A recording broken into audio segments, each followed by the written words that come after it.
Que s'est-il passé avant la fin du monde? C'est la question à laquelle nous allons essayer de répondre. Résumé en quelques minutes des choses qui ont marqué l'esprit de l'équipe de Geeking en 2012. Retour en janvier et au CES qui cette année annonçait les vrais débuts commerciaux pour les télés 4K. Presque tous les constructeurs exposaient leurs bijoux de technologie, des télés qui démarrent à 55 pouces. Il faut de la place dans le salon, mais l'impression d'être dans l'image n'est plus une impression. Mais en ce début d'année, c'est aussi un événement comics avec Urban Comics qui lance la réédition et retraduction de Watchmen, mon roman graphique préféré.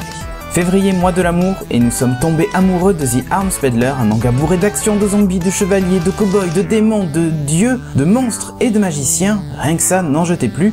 Oui, un cocktail qui pourrait sembler indigeste, mais qui au final reste cohérent, un vrai challenge de narration, et pour le coup l'héroïne est comment dire...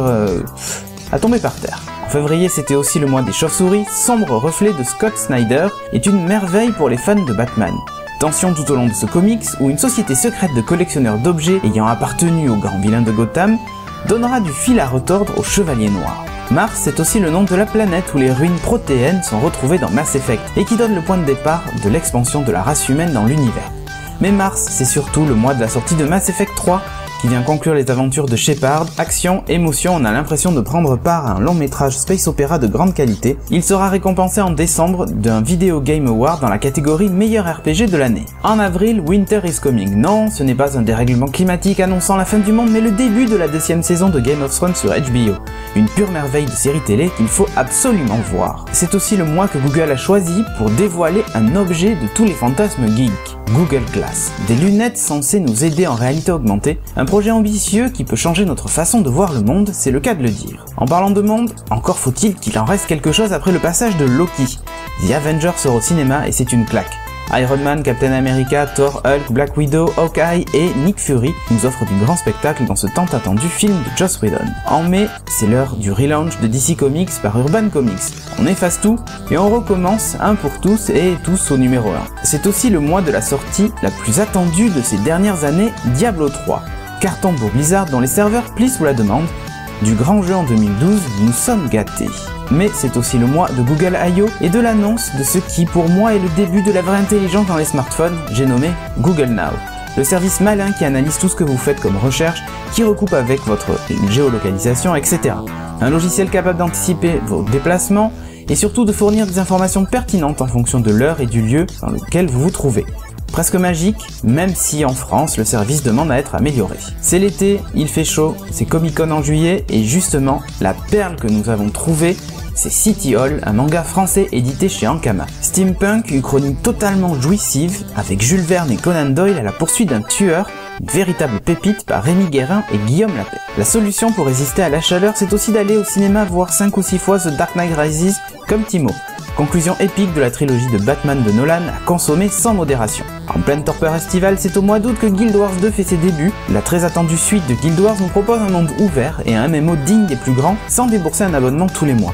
Le jeu est beau et bien fait, le plaisir est là. En août, c'est aussi Mars qui se rappelle à nous. Curiosity se pose sur le sol martien et nous transmet les premières images. Moment émouvant, et toute la race humaine se met à rêver de lendemains meilleurs sur une planète loin de chez nous. Les voyages Terre-Mars ne sont pas pour tout de suite, mais la science rejoint la fiction. C'est la rentrée et on sait que c'est une période propice aux nouveautés technologiques en tout genre. Google met en vente sa Nexus 7, petite tablette complète et pas chère. Le succès est immédiat. Le blockbuster de la rentrée, c'est aussi le nouvel iPhone qui étonne par son écran tout en longueur.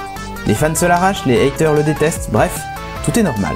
Le lancement inaperçu reste Google TV qui débarque en France amputé de ce qui fait sa force aux États-Unis, la fonction télé. Bref, inutile d'en rajouter, le produit est là pour... en fait on sait pas trop.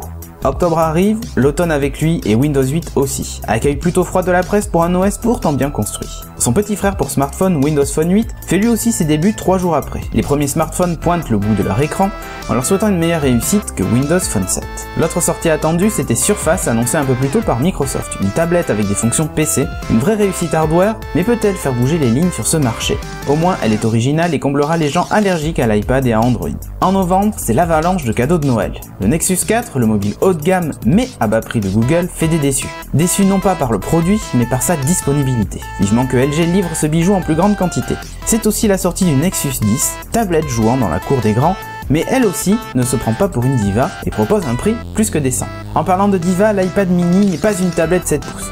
Il fait 7,9 pouces, c'est Apple qui le dit. Il sort en novembre et malgré son prix bien plus élevé que la Nexus 7 se vend comme des petits pains.